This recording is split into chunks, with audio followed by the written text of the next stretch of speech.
All right, let's pull back the curtain on one of the greatest tricks in all of art history. We're going to talk about how artists create these massive, deep, three-dimensional worlds on a completely flat surface. You ever look at an old drawing, maybe from way back in the Middle Ages, and just get the feeling that something looks off? Kind of like everything is just squashed together with no real sense of space? Well, you're not wrong. For centuries, this was a massive headache for artists. I mean, they tried everything, but their art just kept looking flat. And then, the Renaissance happened. Suddenly, people started looking at the world in a totally new way, mixing art with science and math. And in doing so, they found a system, a set of rules that finally let them crack the code of realism. So that's the big challenge we're talking about. How do you solve that flat world problem? Well, it all comes down to a really powerful system based on some simple math and just looking closely at the world.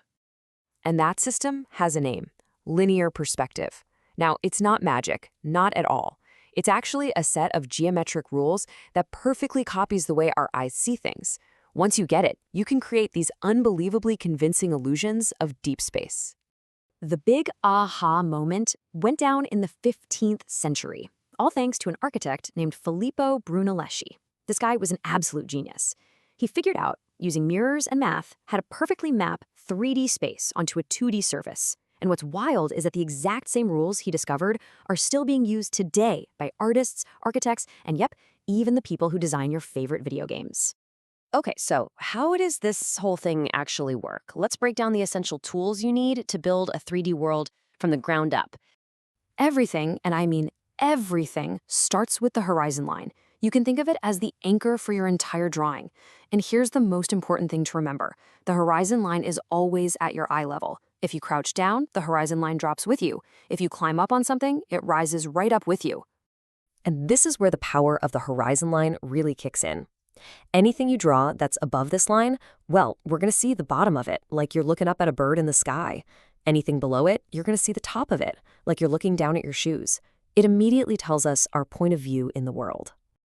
Okay, next up, the vanishing point. This is like a tiny, powerful magnet on your horizon line that pulls everything into the distance. It's that one single spot where parallel lines that are moving away from you seem to race towards each other and just vanish. This is seriously the perfect way to picture it. Just imagine a long, straight road stretching out in front of you. You know the edges of the road are parallel, they never actually touch, but from where you're standing, they look like they do, right? That exact spot where they seem to meet is the vanishing point. It's an optical illusion, and it's the key to making things feel super far away. So, how do you actually connect your objects to that vanishing point? You use these special lines called orthogonal lines. I know it's a bit of a fancy name, but just think of them as guidelines. You just draw them lightly from the corners of an object, like a box, straight back to the vanishing point. They act like the skeleton that gives your flat shape its 3D form. All right, we've got our basic building blocks: the horizon line, the vanishing point, and our guidelines. Now, let's put them all together and see how they work. We're going to look at the two most common ways to do this: one-point and two-point perspective. One-point perspective is the simplest way to start. You use it when you're looking straight on at the front of something, face to face. Everything that's moving away from you gets pulled back towards that one single vanishing point. It's perfect for creating those really dramatic shots looking down a long tunnel or a set of railroad tracks. So what's the difference? Well, with one point, you're looking at a flat face. But what if you step to the side and look at the corner of a building? Now you can see two sides at once, right? That's when you need two-point perspective. It uses two different vanishing points, one for each side of the corner. This makes your drawing feel way more dynamic and natural, which is why you see it all the time in drawings of buildings and cityscapes. So you've got the lines down, you're making 3D shapes. But if you want to make your drawing truly believable, like, whoa, I could walk into that believable, you need a couple more tricks up your sleeve. This next trick is super cool because it has less to do with math and more to do with science. It's called atmospheric perspective. Basically, it's all about how the air itself changes what we see. I mean, think about it. The air isn't totally empty. It's full of tiny little particles of dust and water.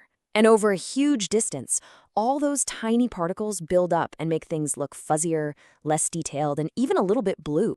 So here's the genius part. Artists know this happens in nature, so they use it on purpose in their art. When you look at a painting of mountains, you'll see the peaks way off in the distance are all pale and hazy, but the trees and rocks right in front of you, they'll be super sharp and dark. It's a simple trick that makes a landscape feel absolutely enormous. And the last secret ingredient is all about scale. All this means is making sure everything is the right size in relation to everything else. A car that's far down the road has to be drawn way smaller than the car right in front of you. It sounds obvious, but if you get the scale wrong, the whole illusion of depth just completely falls apart. Now, you might be thinking, okay, this is cool for artists, but I'm telling you, once you know these rules, you're going to start seeing them everywhere. Ever wonder how the world in your favorite video game feels so massive and real? The artist who built it used these exact rules.